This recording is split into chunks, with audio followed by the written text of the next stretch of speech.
भारतीय जासूसी कहानियों की दुनिया में एक ऐसा किरदार है जो खुद को जासूस मानता ही नहीं। जी हाँ, नाम है व्योमकेश बख्शी।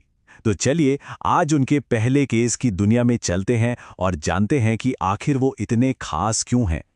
सोचिए, एक ऐसा शख्स जो बड़े बड़े क्रिमिनल केस सॉल्व करता है, लेकिन उसे जासूस कहलाना पसंद नहीं। वो खुद को एक अलग ही नाम देता है, सत्यान्वेषी, यानी सच को खोजने वाला। आखिर इस नाम के पीछे क्या राज है? आइए पता लगाते हैं। तो हमारी कहानी की शुरुआत होती है कोलकाता के एक मामूली से बोर्डिंग हाउस में, जहां एक बहुत ही अनोखी मुलाकात होने वाली है। साल है 1925 और जगह है कोलकाता। हमारे कथावाचक अजित एक बोर्डिंग हाउस में रह रहे हैं और तभी उनकी जिंदगी में एंट्री होती है एक नए किराएदार की, व्योमकेश बख्शी। अब पहली नज़र में तो व्योमकेश एकदम आम, यहाँ तक कि एक बेरोजगार नौजवान जैसा लगता है, पर अजित को बहुत जल्दी एहसास हो जाता है कि इस सीधे साधे दिखने वाले इंसान के पीछे एक कमाल का तेज दिमाग छिपा हुआ है। अजित के लिए तो व्योमकेश बस एक खाली बैठा लड़का था, लेकिन असलियत इससे बिल्कुल अलग थी। व्योमकेश का दिमाग ना एक शिकारी की तरह था, एकदम शांत पर चौकन्ना, बस एक सही मौके का, एक उलझी हुई पहेली का इंतजार कर रहा था। और वो पहेली ज्यादा दूर नहीं थी। बहुत जल्द एक बंद कमरे के रहस्य के रूप में वो उसके दरवाजे पर दस्तक देती है। और फिर एक सुबह बोर्डिंग हाउस में हड़कंप मच जाता है। वही रहने वाले एक शख्स अश्विनी बाबू, जो नशे की लत के लिए जाने जाते थे, अपने कमरे में मरे हुए पाए जाते हैं। और सबसे चौंकाने वाली बात, कमरा अंदर से बंद था। अब पहली नजर में तो ये एक सीधा सा मामला लग रहा था, या तो खुदकुशी या फिर ड्रग्स का ओवरडोज। पर क्या सच इतना आसान था? यहीं पर आकर मामला फंस जाता है। अगर दरवाजा अंदर से बंद है तो फिर यह मर्डर कैसे हो सकता है? कोई अंदर आया कैसे और गया कैसे? पुलिस का सिर चकरा गया था। ये एक क्लासिक लॉक्ड रूम मिस्ट्री थी। और जहां पुलिस के हाथ पैर फूल जाते हैं, वहीं से कहानी में असली एंट्री होती है व्योमकेश की। शुरू होती है एक सत्यान्वेषी की जांच। जहां हर कोई इसे एक खुला और बंद केस मान चुका था, व्योमकेश को इसमें एक गहरी साजिश की बू आ रही थी। उसकी पारखी नजरें वो सब देख रही थीं जो किसी को दिखाई नहीं दे रहा था। व्योमकेश ने उन सुरागों को एक एक कर जोड़ना शुरू किया जो सबके सामने थे, पर किसी ने उन पर ध्यान नहीं दिया था।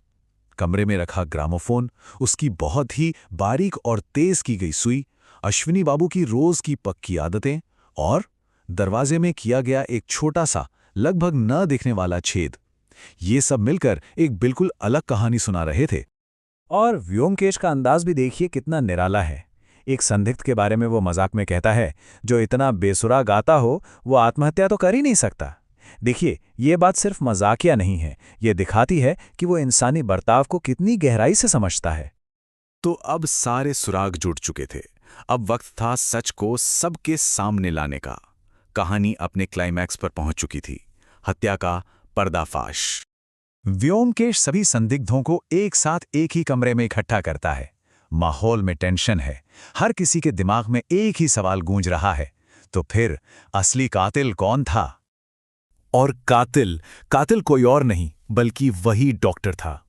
अश्विनी बाबू की मौत से उसे सीधा सीधा पैसा मिलने वाला था।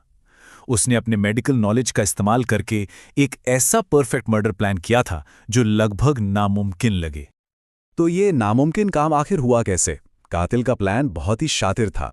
सबसे पहले उसने दरवाजे में बोल्ट के ठीक सामने एक छोटा सा छेद किया, फिर बोल्ट में एक धागा बांधकर छेद से बाहर निकाल लिया। इसके बाद उसने ग्रामोफोन की सुई को एक जहरीली पिन से बदल दिया। जैसे ही अश्विनी बाबू ने रिकॉर्ड बदलने के लिए हाथ बढ़ाया, वो पिन उनकी उंगली में चुभ गई और उनकी फौरन मौत हो गई। और आखिर में कातिल ने बाहर से धागा खींचा और दरवाजा अंदर से बंद हो गया। कमाल का शैतानी दिमाग था। केस तो सुलझ गया, पर कहानी अभी बाकी है। अब हमें उस सवाल का जवाब मिलेगा जिससे हमने शुरुआत की थी। आखिर ये व्योमकेश बख्शी है कौन? जब पुलिस की तरफ से उसे इनाम ऑफर किया जाता है, तो व्योमकेश कुछ ऐसा करता है जो सबको चौंका देता है। वो इनाम लेने से साफ मना कर देता है। ये बताता है कि उसका मकसद ना तो पैसा कमाना है और ना ही मशहूर होना। और यहीं वो खुद को दुनिया के सामने रखता है, एक सत्यान्वेषी, यानी सत्य की खोज करने वाला। उसके लिए केस सुलझाने का मतलब सिर्फ मुजरिम को पकड़ना नहीं, बल्कि सच्चाई की हर एक परत को खोलकर सबके सामने रखना है, चाहे वो सच कितना भी कड़वा क्यों ना हो। और इसी पहले केस के साथ अजीत को अपनी जिंदगी का एक नया मकसद मिल जाता है। वो व्योमकेश का दोस्त, उसका साथी बन जाता है, एक ऐसा साथी जो इस महान सत्यान्वेषी के कारनामों की कहानी पूरी दुनिया को सुनाएगा। और आखिर में व्योमकेश की ये कहानी हमें एक बहुत ज़रूरी सवाल के साथ छोड़ जाती है। ये किस्से सिर्फ जासूसी के नहीं हैं, ये सच और झूठ की एक कभी न खत्म होने वाली लड़ाई के बारे में है। और ये सवाल आज भी उतना ही ज़रूरी है। झूठ से भरी इस दुनिया में सच को ढूंढने और उसके साथ खड़े रहने की असली कीमत क्या होती है?